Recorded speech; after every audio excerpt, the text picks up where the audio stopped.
Hollywood heartthrob for you to meet, Matt Damon, the 31-year-old Oscar winner who in the last few years has brought to the screen such notable characters as the talented Mr. Ripley, Private Ryan, Linus in Ocean's 11, Ranulph Jr. in The Legend of Bag of Ants, and of course that Good Will Hunting. Now he's cast as another intriguing character, Jason Bourne, in the big screen version of Robert Ludlum's The Bourne Identity. You, stop right there!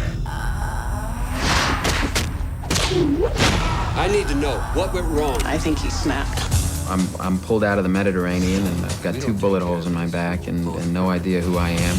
And so the movie really follows this kind of quest for Jason Bourne to figure out his identity. So kind of early on, he starts to recognize the skill set that he's got. He can speak pretty much any language. He's really adept at defending himself and using his hands. And so you know, it starts to become clear kind of what his past is and what it is that he must have done before he lost his memory. The fight scenes in this are pretty graphic. That's actually you in there swinging the punches, yeah? I do all the fighting in the movie, and that was, you know, like 5 months of training and trying to learn all this stuff. And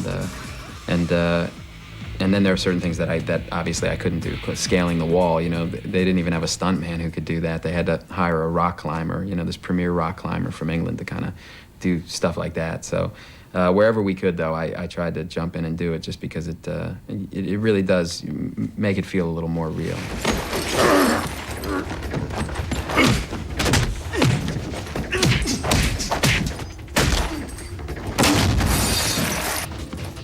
How different is it making a big Hollywood film in Europe? I mean, I know you did it with the talented Mr. Ripley, but now this time around as well. In this case, it was challenging because the director, you know, Doug Liman, he said, you know, I want to make it more of like a European action movie or like a movie from the 70s. So instead of bringing a crew from Hollywood, he hired a local crew to do it. So we had a French-speaking crew in Paris and a Czech-speaking crew, and we were in Prague, and some of them crossed over. So it was like, you know, 3-4 different languages going on at any given time. So, you know, if it's an American crew, we'd probably try to frame the Eiffel Tower in every shot, and, you know, it would look like, his complaint was basically that you bring an American crew to Europe and it ends up looking like a tourism video, you know.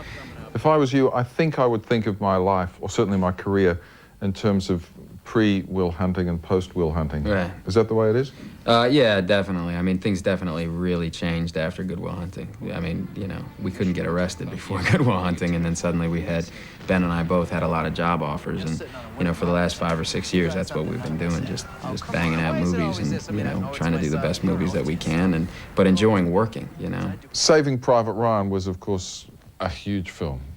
Give us an insight as to what it was like working with the master.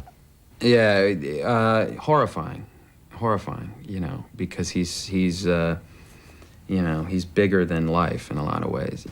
You know, my first line that I delivered on camera was, you know, 2 minutes into a scene in which, you know, things were blowing up and the camera was moving all over the place, and, you know, it went over all these guys in a foxhole and panned up, and, you know, something blew up, and, you know, I mean, it was like, and then the camera finally arrived on me, and this is all in one take, and everything's going great, and I have one chance to say, you know, hi, how you doing, or whatever my line was, and I was, you know, shaking.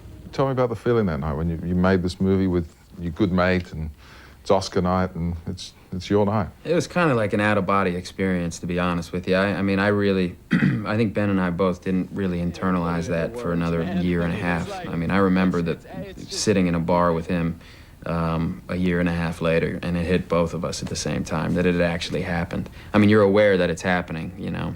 You know, people are asking you questions and saying, how do you feel? And you're going, oh, I feel great. But we didn't really realize it for quite a long time after that, because it's just too overwhelming, you know. You and Ben are 2 of the biggest Hollywood stars in the world now. Tell me about your relationship with him, and has it changed and shifted as a result of the success? I think the biggest change is probably just that we haven't seen each other as much as, you know, we've probably seen each other less frequently in the last 5 years than we have, you know, in the past 20. So that's probably the biggest change, but it's kind of a change for a good reason, you know. We're both working, and, you know, we kind of know where we stand on that, so we're pretty happy about the work. You know, he dumped me for J-Lo. You know, I feel a little upset about that, but no, I mean, I don't know. You've done all right for yourself along the way. Well, you guys lead the media a merry chase with your love life. No, I mean, you know, the paparazzi chased me for about a week after Good Will Hunting came out, and then they realized I was a pretty boring guy, so. If the magazines are to be believed, you and Ben between you have dated sort of half of... I wish I'd dated as many people as the magazines say I have. Yeah, I mean, you get linked to people that you've never met sometimes. Yeah, I mean, yeah, it would be nice. There are a couple women I've been linked to that I wouldn't mind, you know, before I had my girlfriend, of course. I wouldn't mind, you know, going out having a drink with. So things are pretty good. I have nothing to complain about. Yeah. I have nothing to complain about.